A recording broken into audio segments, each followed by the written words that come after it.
Welcome back to the deep dive. So today we are looking at Abraham, and Abraham is history's ultimate trailblazer. Oh, absolutely. The archetype. Right. We were talking about a man who literally left his homeland, smashed his society's idols, and supposedly followed all these divine laws centuries before they were ever formally written down. He was relentless. Exactly. Relentless, unstoppable forward motion. He's someone who never waits for permission. And this is where it gets really interesting. When you look closely at the texts documenting his life, you hit this massive, just bizarre speed bump. Yeah, it's a huge pivot. Right. When it came time to perform the single most famous foundational act of his faith, which is circumcision, history's most proactive man suddenly stalls. He completely hits the brakes. He waits. He waits for explicit divine instruction. And so the question for you today is, why? Why would someone who was already doing everything right suddenly stop and wait for permission? It is, it's a massive historical and spiritual paradox. And to untangle it, we really have to look past the literal historical timeline. We have to dive into the hidden spiritual mechanics of how human beings and the divine actually connect. Okay, so where are we pulling this from today? We are looking at a translated Hasidic discourse, a mamar, which is based on the Torah portion Lech Lecha. Specifically, it's a text titled Betzem Hayom Haza. Which translates to on that very day, right? Exactly, on that very day. And for you listening, digging into this centuries-old text, it isn't just an academic exercise. It completely reframes how we think about the difference between strictly following the rules and building an actual unbreakable relationship. Yeah, it has huge implications. It even decodes some ancient biblical acronyms to explain the nature of time itself, which we will get to. Which is mind-blowing. But let's start with this paradox. You mentioned Abraham was already doing everything right. Yeah. What does the baseline of his life look like before this sudden pause? So to feel the tension of his delay, we have to establish a really foundational concept that's brought down in the sacred works. There is this tradition that Abraham was so spiritually in tune with the divine will that he fulfilled the entire Torah before it was ever given at Mount Sinai. Wait, hold on. Moses hasn't even been born yet. Right. Mount Sinai is generations away. How is a nomad wandering around Canaan keeping a Torah that doesn't technically exist? Well, he wasn't reading a physical book, obviously. The tradition suggests he was tapping into the spiritual blueprint of the universe. Okay. He was so aligned with the underlying reality of creation that his intuitive actions perfectly mirrored the laws that would eventually be codified at Sinai. Wow. And it wasn't just the major sweeping moral laws, like don't steal or be hospitable. The Big Ten. Exactly, not just those. The text emphasizes that he observed minute, highly specific, later rabbinic ordinances. The primary example given is something called Eruve Tavshilin. Okay, I am going to push back on that a bit because Eruve Tavshilin, and correct me if I'm wrong, that is a rabbinic mechanism about how you manage cooking preparations when a holiday falls immediately before the Sabbath. Yes, that's exactly what it is. It is a highly technical logistical loophole created by scholars centuries later. The idea of a biblical patriarch worrying about a medieval kitchen workaround sounds completely anachronistic. How does that make any logical sense? I know, it sounds absurd if you view the law as just a bureaucratic kitchen rule. Right. But in this framework, every physical law in the Torah, even a rabbinic ordinance about cooking, is a physical manifestation of a specific spiritual frequency. Oh, interesting. Abraham wasn't just following a later rabbinic checklist. He was aligning his daily actions with the cosmic frequencies those later laws would eventually capture. So he was kind of playing the symphony by ear before the sheet music was ever printed. That is a perfect way to put it. He was proactive to the absolute maximum degree. Okay, that reframes it from being just a stickler for rules to being someone chasing total systemic alignment. Yes. Which brings us right back to the glaring contradiction. If he is playing the entire symphony by ear, doing all this massive extra credit spiritual work completely unprompted, why does he suddenly need sheet music for circumcision? Right. The central question. Why does he delay the physical sign of the covenant, known in Hebrew as Milah, until Gian explicitly commands him to do it? So to solve that, we have to completely rethink what Milah actually is. We have to look past the physical procedure and define what circumcision means on a structural, spiritual level. Okay, how do we do that? Well, the discourse introduces us to two entirely different definitions of spiritual Milah, and it bases this on two verses in the book of Deuteronomy that, at first glance, directly contradict each other. I love a textual contradiction because it usually means we are missing a major piece of the puzzle. What are the verses? The first is Deuteronomy 10.16, which says, and I'm translating here, "And you shall cut away the thickening of your heart." You shall cut away. Yeah. So that is an active command. Very active. It is an instruction directed at the individual. Right. We are expected to take the scalpel and remove this thickening, or as it's often translated, the foreskin of the heart. I imagine that is a metaphor for spiritual calluses, right? Like the ego or apathy that blocks us from feeling connected. That is the precise metaphor, yes.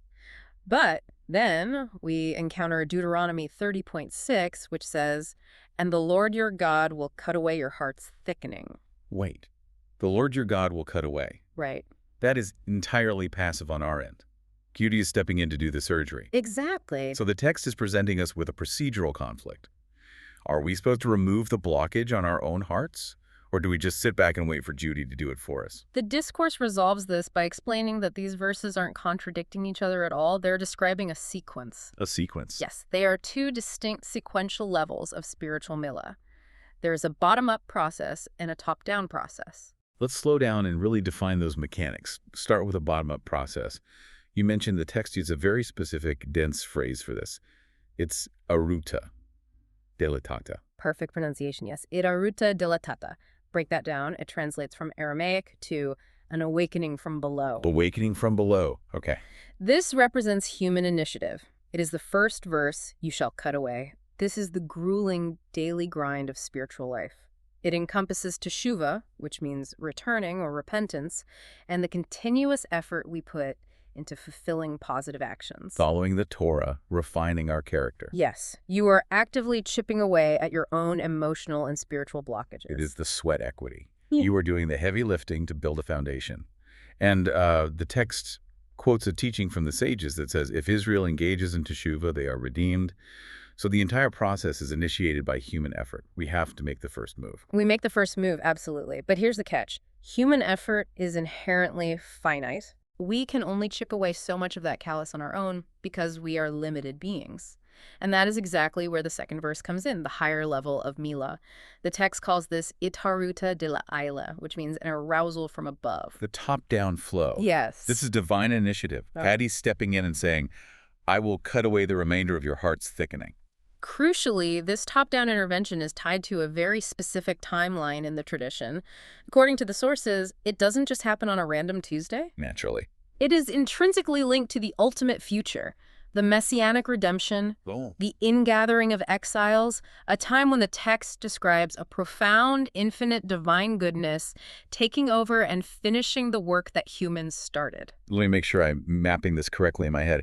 We have a bottom-up human effort, which is equated with keeping the Torah, doing the daily work, pushing our finite limits. Right.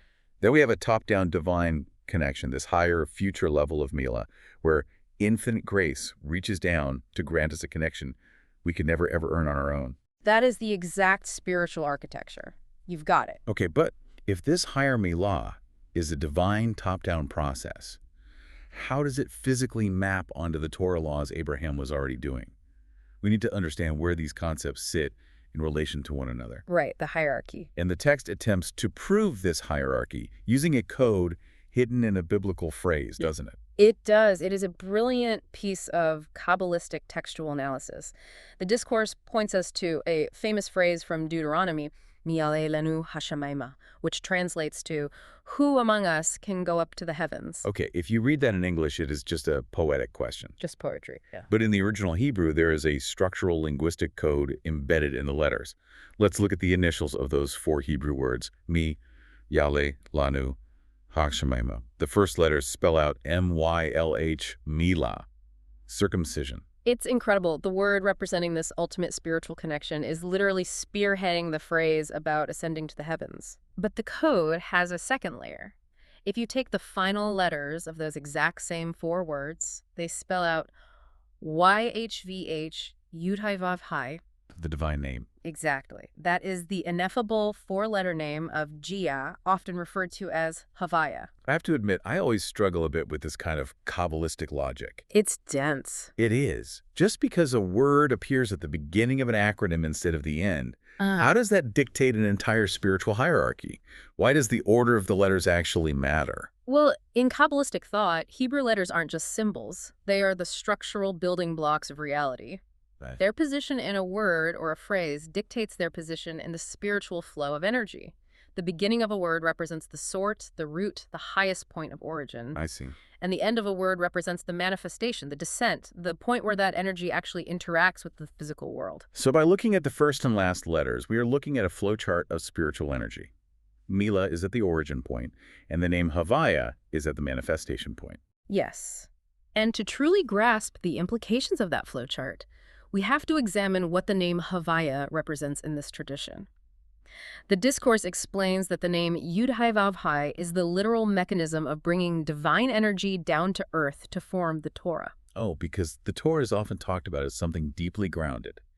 There is that famous Talmudic declaration, Lo b'shamayim hai, it is not in heaven. Exactly. It was brought down to earth. Humans engage with it, we debate it, we manage it.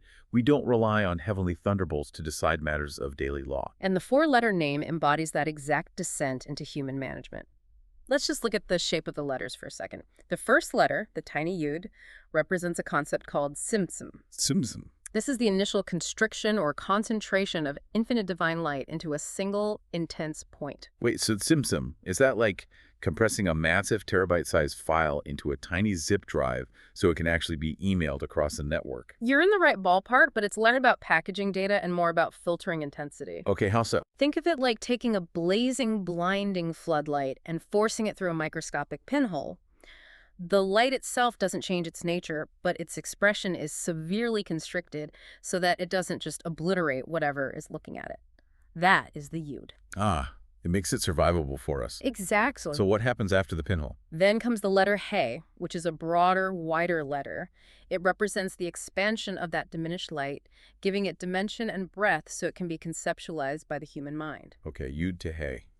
Following that is the letter Vav, which is literally shaped like a vertical line. It symbolizes a chute or a channel, drawing that conceptualized light downward from the higher realms. Down to us. Right. And finally, the last He is the manifestation of that light in our physical, tangible reality. So the entire name is like a cascading waterfall. Mm-hmm. It takes the infinite, filters it, expands it, channels it down, and lands it in the physical rules of the Torah. Beautifully said, yes. The Torah descends. But wait, the acronym placed Milah at the beginning of the phrase before that descent even started. That is the radical conclusion of the text, because the word Milah forms the first letters of who among us can go up to the heavens, while the divine name forms the final letters. This higher Milah sits above the Torah. Wow. It exists higher in the spiritual architecture than the mechanism of descent itself. The Torah is brought down below the heavens, but this top-down Milah stays up high. You know, I was trying to find an analogy for this, to wrap my head around it, and I kept coming back to the dynamics of a long-term relationship. Think about a marriage. Okay, I'm with you. The Torah is like the intellect of the relationship. It's the shared values, the financial planning, the division of household labor, the logical reasons why you are a good match. It makes perfect rational sense on paper. It provides the necessary structure for the relationship to survive day to day. You need that. You absolutely need it. Yeah. But what happens when the circumstances inevitably change? What if a crisis hits or someone gets sick and the logical, on-paper reasons to be together suddenly fade? The daily structure just isn't enough to hold it together anymore. Right, the logic breaks down. Exactly. That is where this concept of the higher Milah comes in. The text describes it as a covenant that completely transcends intellect. It is the commitment two people make to remain bound to each other, compelling themselves to stay in love, even when the natural, rational reasons might have evaporated. Yes. Torah is the intellect, the rule book, the spreadsheet of the relationship. But this higher Milah is the irrational, unbreakable bond. It doesn't need to make sense because it operates entirely above the realm where things need to make sense. And this framework explains a fascinating detail brought down in the Talmud regarding circumcision. The sages teach that the commandment of Milah is established upon 13 covenants. 13 covenants. Now, 13 is a very specific loaded number in biblical texts. What is the significance of 13 here? It corresponds directly to the 13 attributes of mercy. Oh, In the spiritual hierarchy, the 13 attributes of mercy exist entirely outside the strict cause and effect logic of the Torah. The earthly Torah demands strict justice. Every action has a proportional consequence. right. Cause and effect. But the attributes of mercy allow for pure grace. They grant forgiveness for flaws that the strict earthly spreadsheet of the Torah simply cannot excuse. Well, because mercy, by definition, isn't logical. Forgiving someone who profoundly wronged you doesn't make rational sense at all. It is a super-rational act of love.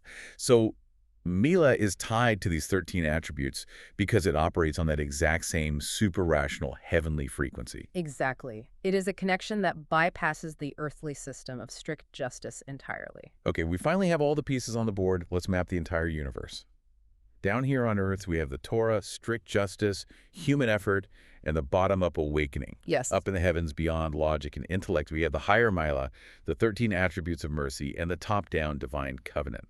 With this map, the paradox of Abraham's delay suddenly stops looking like a contradiction. It does. It becomes incredibly clear that Abraham wasn't hesitating or procrastinating. He was executing a flawless, sophisticated spiritual strategy. He desperately wanted that higher Milah. He wanted that unbreakable, ride-or-die divine covenant that sits above logic. But he understood the mechanical flow of the universe. Because the higher Milah sits above the Torah, you cannot just bypass the system and jump straight to it. Right. The only way to trigger an arousal from above is to first completely exhaust the awakening from below. You cannot just sit on the couch and pray for top-down grace. You have to build the runway. You have to build the runway. That is why he fulfilled the entire Torah before it was given. Every single law, every minute rabbinic ordinance, even the logistical kitchen loopholes. He was systematically building the earthly foundation, pushing his finite human limits as high as they could possibly go. He was maxing out the bottom-up effort. And the moment he completed that earthly work, the moment he proved his absolute dedication within the bounds of logic, G delivered the heavenly reward. The top-down Milah was initiated. And the text gives us a brilliant, subtle linguistic proof to show exactly how this transition from active human effort to passive divine grace played out, doesn't it? It is hidden entirely in the grammar of the verses. It's one of my favorite details. Look at the narrative immediately preceding Abraham's covenant. When Ishmael and the rest of the household undergo circumcision, the verse uses active grammar. Okay. It reads, "And he circumcised." It is describing a physical, human action. This represents the lower level of Milah, the bottom-up effort. But when the camera finally pans to Abraham, the grammatical structure completely shifts. The verse reads, "Abraham was circumcised." It is entirely passive. Was circumcised, the action was done to him. Exactly.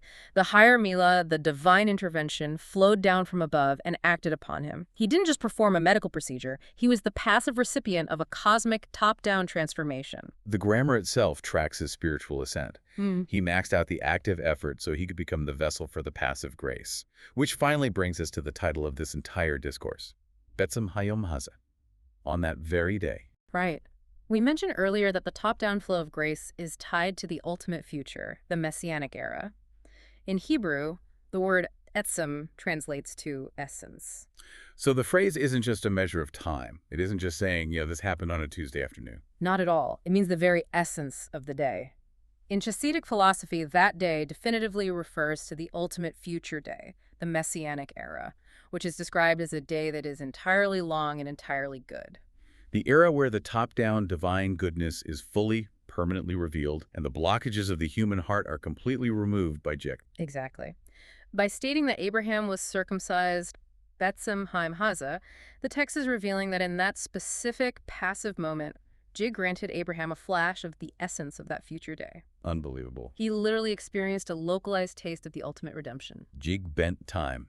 He brought the messianic future into Abraham's present as the ultimate top-down reward. Because Abraham had spent a lifetime building the ultimate bottom-up foundation. The symmetry of this is just staggering. Let's retrace the steps of this deep dive for a second. We started with the paradox of a trailblazer who seemingly lost his nerve, delaying the most critical sign of his faith. But by interrogating the texts, we discovered his delay was actually a calculated spiritual ascent. A masterclass. Really a masterclass. He recognized that true unbreakable connection requires a partnership. You do your finite part, pushing the boundaries of your own effort to create the space for the infinite divine to step in and finish the job.